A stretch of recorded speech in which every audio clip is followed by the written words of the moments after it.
on n'a aucun Coran écrit qui date de l'époque du prophète. Eh bien voilà, tout est dit. Ella Wardi est chercheuse au CNRS. Elle est spécialiste de l'islam et de la littérature française. Quand on fait un diagnostic, il y a quelque chose qui ne tourne pas rond. Historiquement, même si on admet que le Coran est d'inspiration divine, l'opération de compilation et de transmission du Coran est une œuvre humaine. Puisque jusque-là, on n'a aucun Coran écrit qui date de l'époque du prophète. Les premiers manuscrits du Coran, c'est-à-dire les plus anciens qui nous sont parvenus, datent d'au moins 2 siècles après la mort du prophète. Voilà. Et encore, ces Corans ne contiennent ni de points diacritiques, ni de voyellation, la shakl ou la tanqit. On peut facilement prendre un mot pour un autre. Donc, est-ce que c'est un Coran authentique ou pas? Je ne me pose pas la question. Je dis, si on croit que c'est la parole de Dieu, tant mieux. Tant mieux, c'est une question personnelle. Mais historiquement, c'est une œuvre humaine. La transmission a été humaine et donc elle est forcément faillible. Il y a eu certainement des ratés. C'est magnifique parce que moi j'ai envie de vous poser, Madame Wardi, par rapport à la transmission du pouvoir, parce que vous le décrivez assez bien. Est-ce que vous ne pensez pas que cette transmission, il y a une transmission culturelle dans les régimes arabes? Parce que pratiquement à ce jour, on assiste souvent, la succession du pouvoir se fait souvent dans la douleur, c'est-à-dire dans les luttes de clans, les coups bas. Dans la violence. Est-ce que c'est cette culture qui s'est transmise au fil des siècles?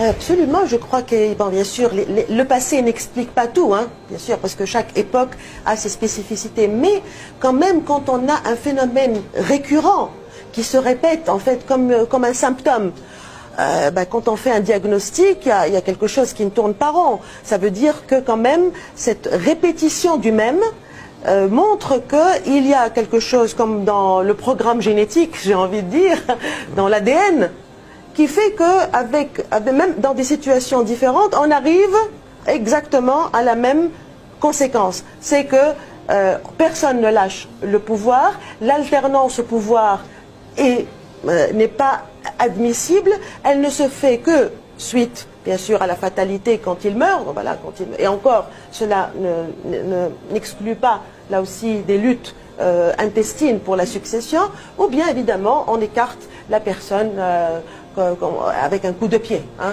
Donc, c'est forcément dans la généalogie historique de ces sociétés. Il y a un exemple originel qui est la transmission du pouvoir après la mort du prophète, qui s'est faite d'une manière très violente. On donne, bien sûr, la légende raconte qu'il y a eu un consensus autour d'Abou Bakr. Et que faites-vous alors, puisqu'il y a eu consensus? Pourquoi est-ce qu'il a commencé son règne avec les guerres d'apostasie, en faisant une guerre tous azimuts à toute l'Arabie? Il est où le consensus? S'il y a un consensus, pourquoi est-ce que les gens n'ont pas reconnu sa légitimité et il a dû leur faire la guerre, mais une guerre impitoyable, pour pouvoir imposer son autorité? Donc vraiment, ce problème symptomatique que nous avons, on est vraiment de l'ordre du symptôme, je pense qu'il s'est joué dans cette scène primitive, au sens psychanalytique du terme, cette scène primitive de la succession du prophète qui n'a pas été résolue et elle n'est toujours pas résolue. تصور في بالك مازالوا توا après 14 siècles يتعاركوا شكون معاوية ولا علي. Ils sont morts, ces gens-là, depuis 14 siècles. Et c'est l'élément de fracture dans la communauté musulmane qui fait que maintenant, l'Arabie saoudite et l'Iran ne se supportent pas, alors qu'ils appartiennent à la même religion. Et un Saoudien irait faire la bise à un Israélien et il ne ferait pas le pas pour même serrer la main à un chiite. Les guerres d'apostasie ont commencé vraiment dans les premières semaines qui ont suivi la mort du prophète. Il fallait se débarrasser d'abord d'une opposante encombrante qui était Fatima, la fille du prophète, parce qu'elle elle n'a jamais approuvé l'élection du calife Abou Bakr. Elle voulait que son mari Ali prenne la place, de chef de la communauté, d'imam plutôt que calife, hein, d'imam, c'est-à-dire plutôt guide spirituel.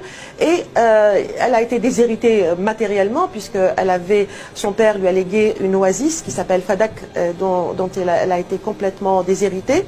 Et ce n'est qu'après la mort de Fatima que les choses ont commencé, le pouvoir a commencé à s'installer, et là tout de suite les guerres d'apostasie. Et je pense que jusqu'à maintenant, même ce qui se passe au Yémen aujourd'hui, c'est encore une réminiscence de cette violence guerrière qui s'est déclenchée à l'aube de l'histoire de l'islam.